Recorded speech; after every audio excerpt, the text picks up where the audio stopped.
नमस्कार, अपना उत्तराखंड देख रहे हैं आप सभी। आपके साथ मैं हूं जीनत सिद्दीकी। शुरुआत करते हैं खबरों की।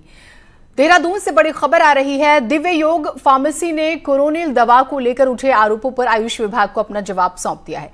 सूत्रों के मुताबिक बताया जा रहा है कि जवाब में फार्मेसी ने सभी आरोपों से अपना पल्ला झाड़ लिया। साथ ही कोरोना की दवा नहीं बनाने का दावा भी किया गया है। ये भी कहा गया है कि पैकिंग कवर पर कोरोना किट नहीं लिखा गया है। लेवल पर कोरोना वायरस का छायाचित्र बनाने से भी इनकार किया गया। फार्मेसी ने भ्रामक प्रचार की वजह से भ्रामक प्रचार का मीडिया पर दोष मढ़ दिया है।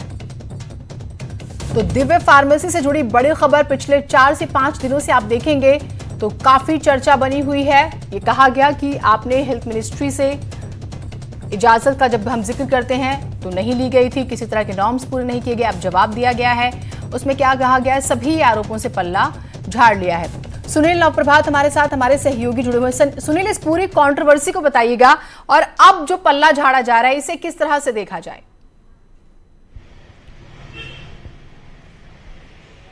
देखिए जीनत, बाबा रामदेव ने जो दिव्य योग फार्मेसी है पिछले मंगलवार को एक दवा लॉन्च की थी जिसमें कहा गया था कि ये कोरोना की अचूक दवा है और इस दवा के सेवन से कोरोना के पेशेंट जो हैं वो 7 दिन में पूरे 100% सही हुए हैं। ये दावा दिव्य योग फार्मेसी ने किया था जब मंगलवार को ये दवाई लॉन्च की गई थी। इसमें 3 टैबलेट थे। एक कोरोनिल जिसका नाम रखा गया था, इसके अलावा स्वाश्री वटी थी जिसमें 250 ग्राम और 500 mg के 2 अलग अलग टैबलेट थे और इसके अलावा एक अणु तेल था।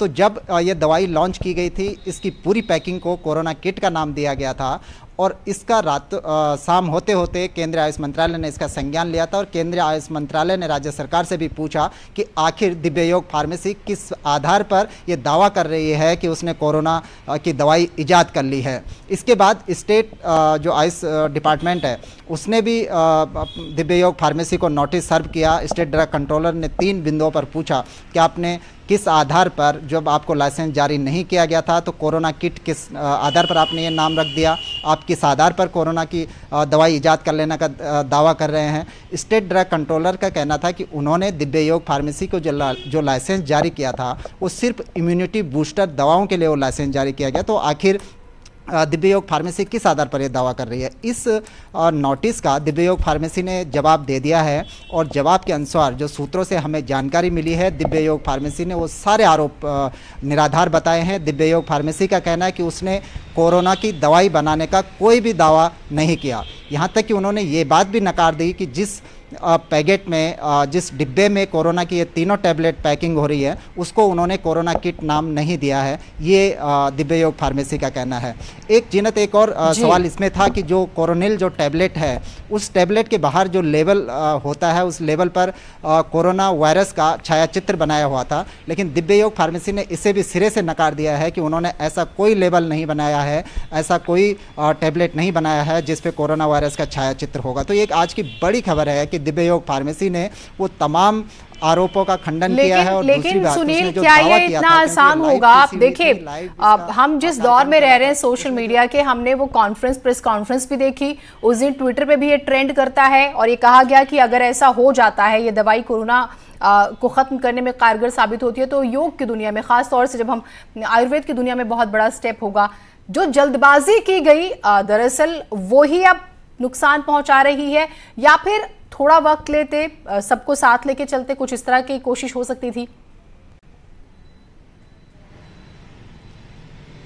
देखिए जीनत, ये कोशिश की, ये इस बात की कोशिश हम कह सकते हैं कि जो कानूनी पचड़े में दिव्य योग फार्मेसी फंसने जा रही थी, क्योंकि आईसीएमआर की स्पष्ट गाइडलाइन है कि कोई भी इस तरह से मेडिकल ट्रीटमेंट का दावा नहीं कर सकता और ख़ासकर जब कोरोना का सब्जेक्ट हो तो बिना आईसीएमआर की अनुमति के कोई स्टेट गवर्नमेंट भी उसको किसी फार्मेसी को ये लाइसेंस नहीं दे सकती कि वो कोरोना की दवाई ईजाद करें जब तक कि उनको आईसीएमआर की परमिशन ना हो। तो ये जब ये सारे फैक्ट सामने आए, जब बाबा रामदेव ने दावा किया कि उन्होंने कोरोना की दवा ईजाद कर ली और जब नोटिस पे नोटिस सर्व हुए तो फिर हमें लगता है कि शायद उनको सोचने को मजबूर होना पड़ा कि जो दावा वो कर रहे हैं उस दावे में फंस सकते हैं, क्योंकि स्टेट ड्रग कंट्रोलर ने जब नोटिस दिया था तो उसमें यह भी कहा था कि क्यों ना आपका वो लाइसेंस भी निरस्त कर दिया जाए जो इम्यूनिटी बूस्टर के नाम पर, इम्यूनिटी बूस्टर दवाओं के निर्माण के नाम पर आपको दिया गया है।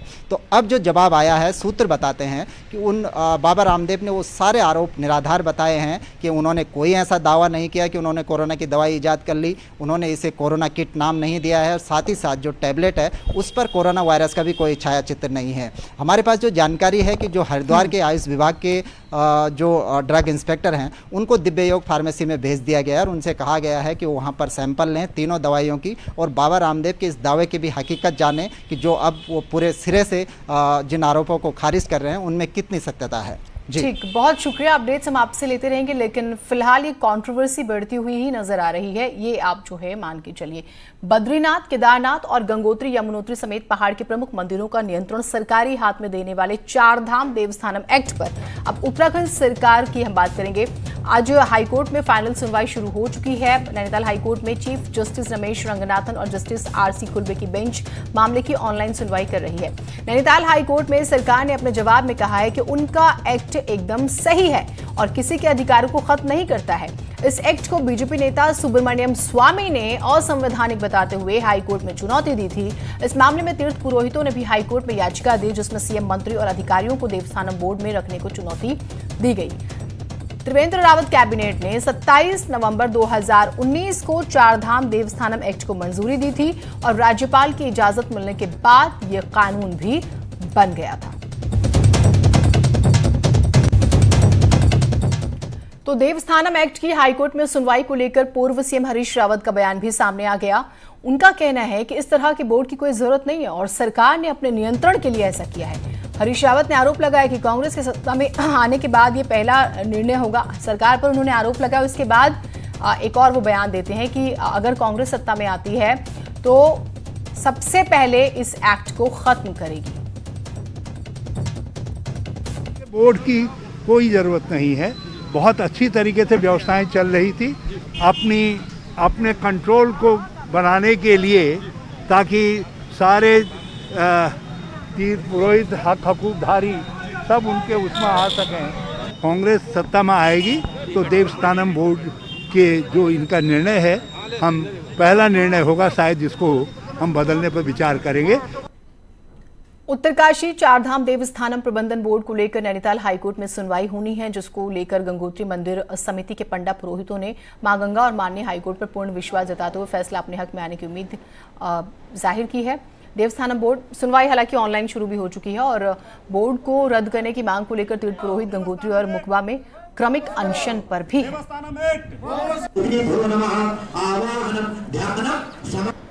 वीरेंद्र बिष्ट हमारे साथ, हमारे सहयोगी लगातार जुड़े हुए हैं और इस खबर पर हम नजर भी बनाए हुए हैं। वीरेंद्र, अभी वहां पर जिराह अगर चल रही है तो किस तरह के तर्क दिए जा रहे हैं? देखिए जिन्नत, ये जो पूरी प्रोसीडिंग है कोर्ट की वो ऑनलाइन चल रही है। तमाम जगहों से जुड़े हुए लोग जो अधिवक्ता हैं वो ऑनलाइन जुड़े हुए हैं। हालांकि अभी कुछ देर पहले इस पूरे मामले पर सुनवाई शुरू हो गई है, लेकिन जिस तरह से याचिकाओं में बिंदुओं को उठाया गया है और सरकार ने ये कहा है कि जो उनका एक्ट है वो बिल्कुल संवैधानिक है और किसी भी जो धार्मिक हैं या पंडा पुरोहित हैं उनके अधिकारों का हनन नहीं करता। इसी पर जो सुब्रमण्यम स्वामी हैं याचिकाकर्ता बीजेपी नेता, वो अपना जवाब कोर्ट में दाखिल कर रहे हैं। लेकिन गौर करने वाली बात यह है कि जिस तरह से पूरा मामला प्रकाश जो सामने आया, उसके बाद पंडा पुरोहित इसका विरोध करते हैं, राज्य सरकार अपना तर्क रखती है, लेकिन उन सब चीज को लेके हाईकोर्ट में जिरह चल रही है और कुछ देर में स्थितियां साफ होंगी। देखने वाली बात यह है कि जो अभी थोड़ा देर बाद किस तरह की स्थितियां पूरे मसले को लेकर साफ हो सकती हैं। जीनत, ठीक, अपडेट्स आपसे हम लेते रहेंगे। बहुत शुक्रिया आपका तमाम जानकारियों के लिए, क्योंकि सरकार कह रही है कि उसका कदम बिल्कुल सही है, लेकिन अगर हम हक हकूकदारियों की बात करें या फिर सुब्रमण्यम स्वामी की, सरासर वो इस पर सवाल उठा रहे हैं। पूर्व सीएम हरीश रावत आज बैलगाड़ी से रायपुर के शिव मंदिर पहुंचे। महंगाई को लेकर हरीश रावत ने केंद्र सरकार पर निशाना साधा।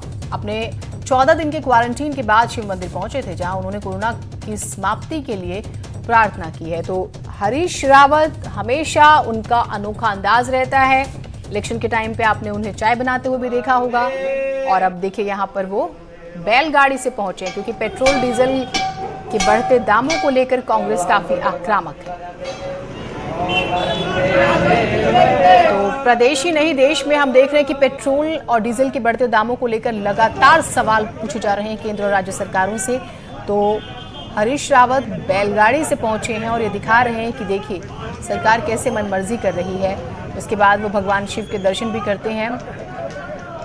अपना एक क्वारंटीन पीरियड, क्योंकि वो दिल्ली से वहाँ गए थे, और वो पूरा किया, और उसके बाद आज भगवान शिव के चरणों में।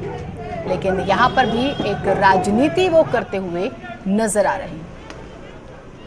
डीजल पेट्रोल के दाम दुनिया में घट रहे हैं, गैस के दाम दुनिया में घट रहे हैं, तुम इसको कहाँ पहुँचाने जा रहे हो? क्यों इसको आसमान पहुँचाने जा रहे हो? बीजेपी के दलित विधायक देशराज कर्णवाल ने अपने नाम में बदलाव की सूचना विधानसभा अध्यक्ष को दी है। हरिद्वार से विधायक कर्णवाल ने कहा है कि मेरे नाम के साथ जो है चमार लगाया जाए। उन्होंने कहा है कि मैं चमार जाति को सम्मान दिलाना चाहता हूं।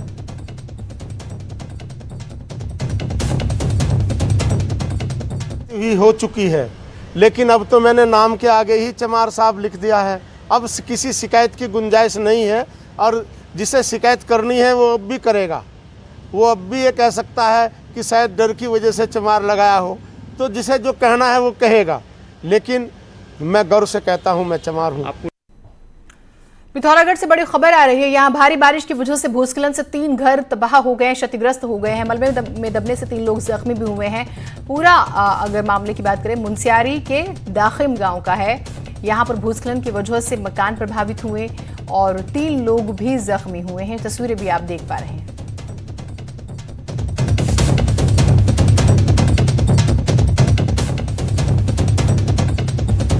तस्वीरें, घरों की हालत भी आप देख पा रहे हैं, किस तरह से क्षतिग्रस्त हुए हैं, और जो जख्मी लोग हैं उनकी भी तस्वीरें।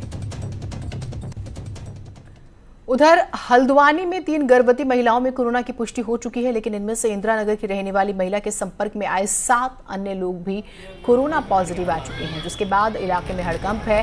मामला कम्युनिटी संक्रमण तक पहुंच गया है। हालांकि सरकारी अधिकारी अभी भी इसे कम्युनिटी संक्रमण मानने से इनकार कर रहे हैं।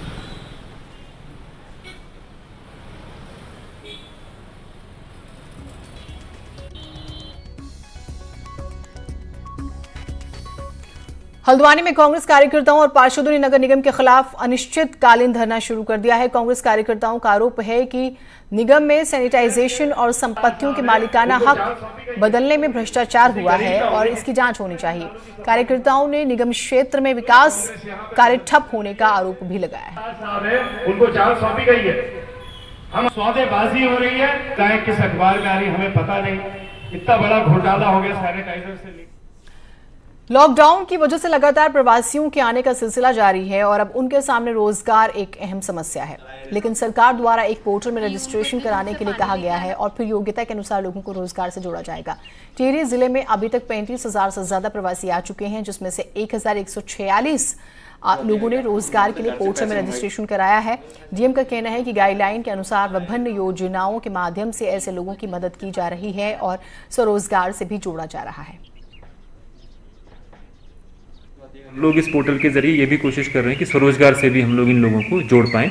इन 1146 का सेपरेट डेटा हम लोग डायरेक्टरेट से प्राप्त कर रहे हैं और उस डेटा के आधार पर उनका इंटरेस्ट जिस फील्ड में भी होगा, उसमें अगर जनपद के अंदर या फिर स्टेट के अंदर कोई अपॉर्चुनिटी अवेलेबल है तो उस पर हम लोग कोशिश करेंगे कि उन लोगों को वहाँ पर भेजा जाए। ब्रेक के बाद स्वागत है आप सभी का। बढ़ते हैं कुछ और खबरों की तरफ। पौड़ी और श्रीनगर में शहर का हजारों टन कूड़ा नालों और हाईवे के किनारों पर डाल दिया जाता है। वहीं पालिकाओं के लिए ट्रंचिंग ग्राउंड के लिए उपलब्ध जमीन पर क्षेत्रीय जनता के विरोध ने पालिका प्रशासन को मुसीबत में डाला हुआ है। पौड़ी में खिरसू रोड पर एनजीटी की मनाही के बावजूद सुप्रीम कोर्ट से पालिका को अनुमति मिली, लेकिन शासन में अटकी फाइल के क्लियर होने के बाद काम शुरू होना है।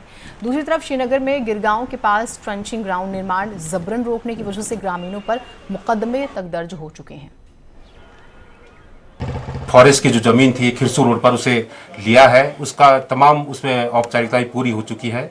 सुप्रीम कोर्ट के निर्देश अनुसार जो आपने ग्रीन ट्रिब्यूनल की बात की, उसे ग्रीन ट्रिब्यूनल के द्वारा रोका गया था, लेकिन सुप्रीम कोर्ट ने विशेष परिस्थितियों में उस पर हमें काम करने की इजाजत दे दी है। ट्रंचिंग ग्राउंड जो हमारा गिरगांव की तरफ बन रहा है उसका काम अभी चल रहा है और गांव वालों के साथ भी सामंजस्य बन चुका है, तो हमारा तेजी से काम चल रहा है। जैसे ही काम हो जाता है तो जो श्रीनगर का जो नदी के किनारे ट्रंचिंग ग्राउंड है वो जल्द से जल्द वहां पे शिफ्ट हो जाएगा।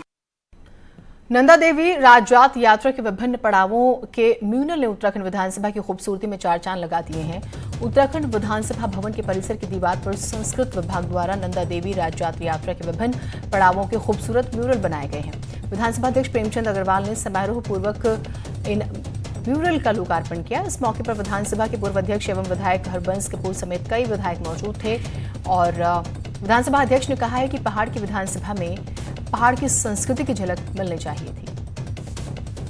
इसी मां ने एक प्रेरणा दी कि क्यों ना एक नंदा देवी राजजात यात्रा जो विश्व की सबसे बड़ी पैदल यात्रा मानी जाती है वो भी हमारे उत्तराखंड में ही है।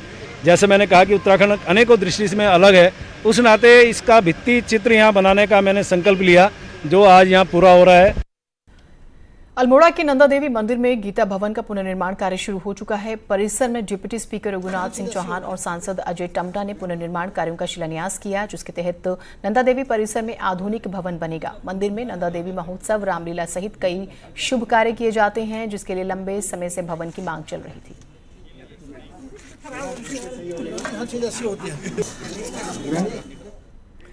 ऋषिकेश में लॉकडाउन में सोशल डिस्टेंसिंग की वजह से आईएसबीटी में संचालित हो रही सब्जी मंडी को रोडवेज सेवा शुरू होने के बाद शिफ्ट करना स्थानीय प्रशासन के लिए गले की हड्डी बन चुका है। प्रशासन द्वारा चयनित स्थान पर सुबह जब सब्जी मंडी लगी तो स्थानीय लोगों ने उसका विरोध शुरू कर दिया। साथ में व्यापार सभा भी ऐसे स्थान पर सब्जी मंडी के विरोध में उतर आई है। स्थानीय लोगों ने कोरोना संक्रमण का हवाला देकर सब्जी मंडी को शिफ्ट करने की बात कही। प्रशासन पर आरोप लगाया गया है दबाव में आकर अब दूसरे स्थल को चयन किया जाए।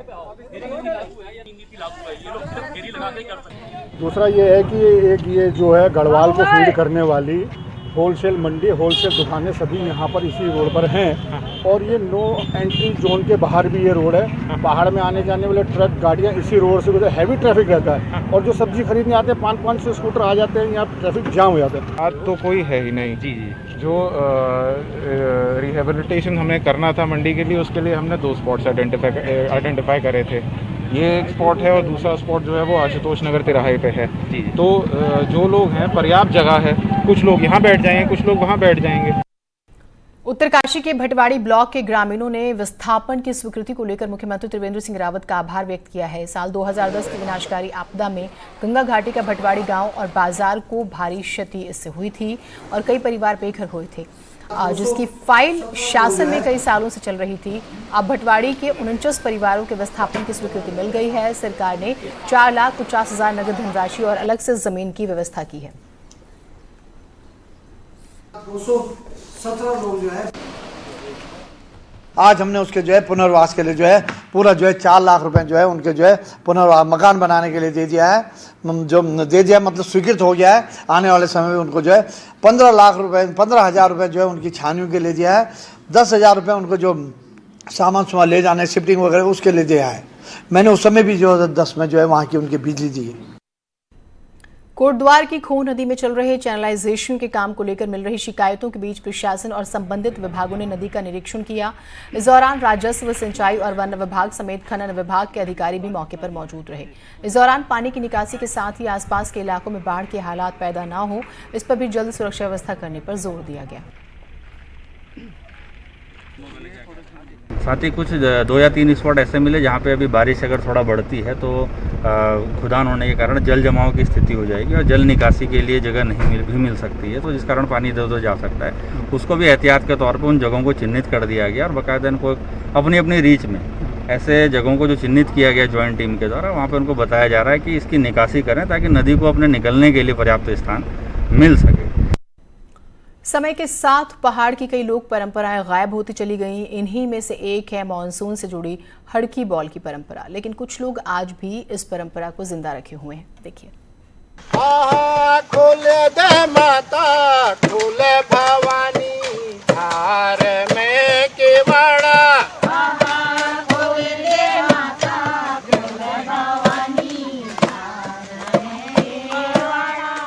पहाड़ में रिमझिम फुहारों के बीच सीढ़ीनुमा खेतों में धान की रोपाई का दौर जारी है और इस धान की रोपाई से जुड़ी पहाड़ की ये हुडकी बॉल परंपरा, जिसे नैनीताल के सरियाताल गांव के ग्रामीणों ने आज भी जिंदा रखा है। हुडकी बॉल में एक शख्स हुडके की थाप पर गीत गाता है और रोपाई कर रही महिलाएं उसके साथ सुर में सुर मिलाती है। यो नाचगाई बड़ी हमारी संस्कृति से और नाचगाई बड़ी और एक आदमी हुडके बजो पछिल सब जानी है घर कहते बनी और भेड़ को नहीं भगवान नाम ले लेनी और मैं फसल सही है और सब परिवार होना सही है।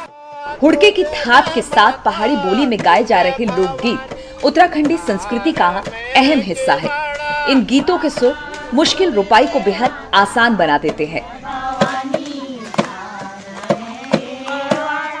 ये पहाड़ी संस्कृति है, इसमें हम भगवानों के भजन करते हैं या पहाड़ी लोकगीत गाते हैं, जिससे कि हमारी फसल बहुत अच्छी होती है। इसमें हमारे यहाँ बहुत सारी वो होते हैं, जैसे लास्ट में आलू के गुटके भी बनते हैं और हमारे यहाँ सब लोग मिलजुल के काम का करनी। पहाड़ की ये सुरीली रुपाई आपसी मेलजोल बढ़ाने का अनोखा जरिया है, लेकिन इसके बहाने पूरे गांव के लोग एक साथ मिलकर रुपाई करते हैं और एक दूसरे का हाथ बटाते हैं। हल्द्वानी से न्यूज़ 18 के लिए शैलेंद्र नेगी की रिपोर्ट। उधर पौड़ी में क्रिकेट खिलाड़ियों के लिए प्रशासन के सहयोग से टर्फ विकेट का निर्माण किया गया है, जिससे क्रिकेट खिलाड़ियों और प्रशिक्षकों में खुशी है। गढ़वाल के पर्वतीय क्षेत्रों में ये अकेली टर्फ पिच है, जिसके लिए राजस्थान से मिट्टी मंगाई गई है और लॉकडाउन के दौरान इसका निर्माण एसडीएम अंशुल सिंह के सहयोग से किया गया।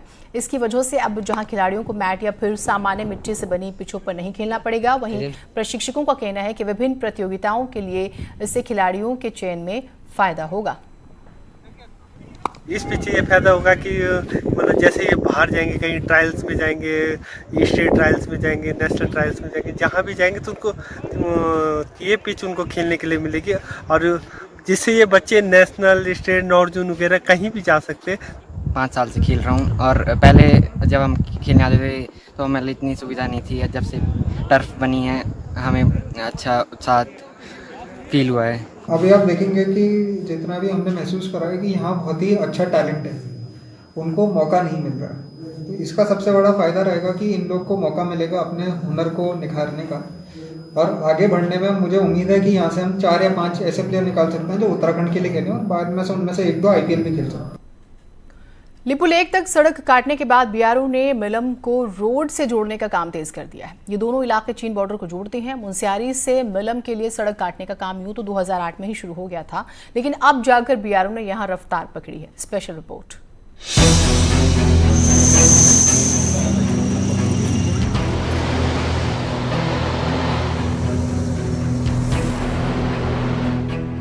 बीआरओ ने 12 साल में ब्यास घाटी से चीन की दहलीज लिपुलेख तक सड़क काटने में सफलता पाई है, लेकिन अब उसके कदम जोहार घाटी से चीन के मुहाने तक रोड काटने के लिए बढ़ गए हैं।